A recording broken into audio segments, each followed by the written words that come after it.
Oke, kali ini kita mau bedah satu kasus yang jujur aja gila banget. Coba bayangin, ada aset senilai ratusan miliar rupiah pindah tangan antara dua perusahaan raksasa, Summarecon Agung atau SMRA dan Bukit Uluwatu Villa atau BUVA. Yang bikin aneh, gak ada uang tunai yang terlibat sama sekali.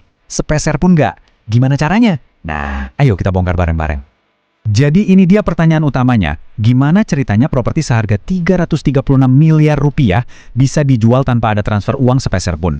Ini bukan sulap ya, tapi ini adalah sebuah manuver keuangan yang cerdasnya bukan main. Yuk, kita telusuri sama-sama. Oke, jadi ceritanya gini, kita mundur sedikit ke akhir tahun 2025. Di atas kertas, kelihatannya Summarecon Agung atau SMRA itu ngejual saham mereka di sebuah proyek properti mewah di Bali. Kelihatannya sih penjualan biasa ya. Tapi kalau kita gali lebih dalam, ini sama sekali bukan penjualan biasa. Ada permainan strategi yang jauh lebih gede di baliknya. Angkanya sendiri udah fantastis. 336,28 miliar rupiah. Gede banget kan? Pasti langsung jadi berita utama. Tapi, disinilah bagian menariknya. Angka gede ini sebenarnya cuma pengalihan. Mekanisme transaksi yang sebenarnya jauh lebih cerdik daripada sekedar jual beli biasa. Nah, ini dia rahasianya. Transaksi ini bukan penjualan, ini adalah sebuah strategi pintar yang namanya tukar guling. Jadi, lupain dulu soal transfer uang tunai.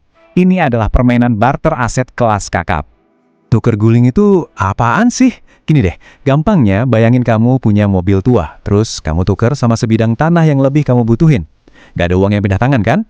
Nah, itulah yang dilakukan perusahaan-perusahaan ini. Mereka saling tukar aset buat dapetin sesuatu yang lebih pas sama rencana jangka panjang mereka. Dan yang paling keren, kas perusahaan aman, nggak kesentuh sama sekali. Efisien banget.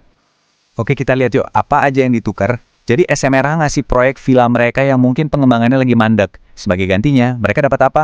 Mereka dapat kanvas kosong. Lahan baru yang luas banget dan lokasinya strategis di Bali Selatan. Nah, disitulah permainannya. Ngelepas aset yang kurang produktif buat dapetin aset baru yang potensinya jauh lebih cerah. Sekarang kita lihat angkanya. Di pembukuan perusahaan, nilai proyek yang dilepas SMRA itu tercatat sekitar 476,7 miliar rupiah. Coba ingat-ingat angka ini ya. Soalnya, ini bakal jadi kunci buat ngerti betapa jeniusnya langkah mereka selanjutnya. Dan jeng-jeng, lihat deh hasilnya. Tanah baru yang mereka dapat ternyata nilainya jauh lebih tinggi, yaitu 545,44 miliar rupiah. Lihat kan bedanya? SMRA berhasil nukar aset mereka dengan aset lain yang nilainya lebih gede. Ini bukan cuma tukaran biasa, ini namanya upgrade portofolio. Cerdas banget. Eits, jangan mikir cuma satu pihak yang untung ya. Kesepakatan yang kelihatannya ribet ini sebenarnya adalah skenario win-win yang brilian. Dua-duanya, baik SMRA maupun BUVA, sama-sama dapat untung. Coba kita bedah satu-satu untungnya. Buat SMRA, mereka bisa lepas dari proyek yang mungkin udah nggak seksi lagi dan dapat lahan baru yang lebih menjanjikan. Nah, buat BUVA, mereka jadi punya kendali penuh atas proyek yang emang pas banget sama rencana ekspansi mereka. Jadi, dua-duanya dapat apa yang mereka mau. Dan yang paling penting, dompet perusahaan tetap tebal, uang kas mereka nggak keluar sepeser pun. Oke, sekarang coba kita zoom out sedikit, lihat gambaran besarnya. Transaksi di Bali ini bukan kejadian acak. Ini cuma satu kepingan puzzle dari sebuah strategi raksasa yang lagi dijalankan sama SMRA, salah satu jawara properti di Indonesia. Lihat angka ini deh, lebih dari 18,5 juta meter persegi. Itu luasnya setara ribuan lapangan bola loh. Kebayarkan gedenya?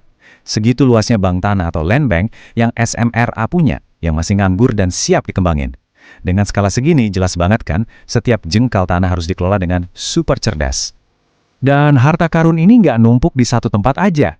Lahan mereka tersebar di lokasi-lokasi emas di seluruh Indonesia, mulai dari Bogor, Makassar, sampai Serpong.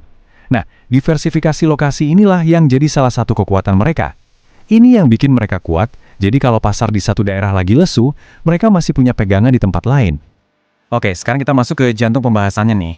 Ini konsep yang bakal bikin kita, wah, ternyata ada jurang yang dalam banget antara nilai aset yang kecatat di laporan keuangan perusahaan sama nilai aset itu di dunia nyata.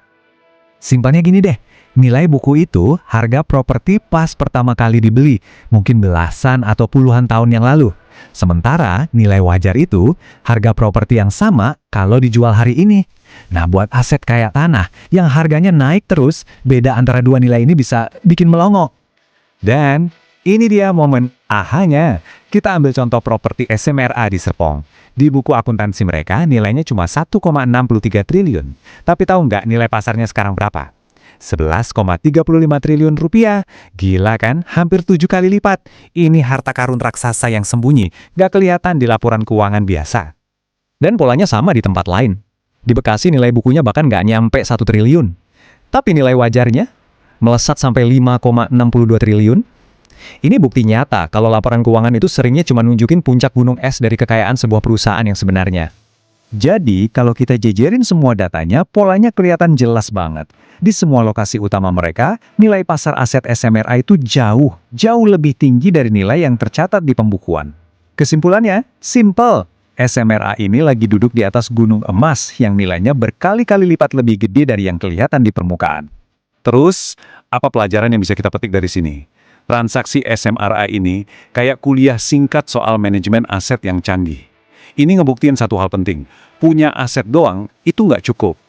Inti strategi mereka tuh bisa kita simpulin kayak gini. SMRA ngerti banget seninya membaca valuasi tanah, dan mereka tahu kapan waktu yang pas buat menukar aset. Mereka bukan sekedar ngumpulin properti. Mereka itu manajer portofolio yang aktif, yang terus gerak buat menciptakan nilai baru. Jadi intinya gini, kunci sukses di bisnis properti, atau mungkin di bisnis apapun, itu bukan cuma soal punya aset, tapi tentang gimana cara kita muterin atau mengoptimalin aset itu. Dan transaksi tukar guling yang kita bahas ini adalah contoh sempurna dari prinsip itu. Nah, ini bawa kita ke satu pertanyaan terakhir yang bikin penasaran. Kalau satu perusahaan aja bisa nyimpen harta karun segede ini di neraca keuangan, coba deh bayangin, berapa banyak lagi nilai tersembunyi yang ada di perusahaan dan industri lain di luar sana. Pertanyaannya, nilai tersembunyi apa lagi yang sekarang lagi nunggu buat ditemukan?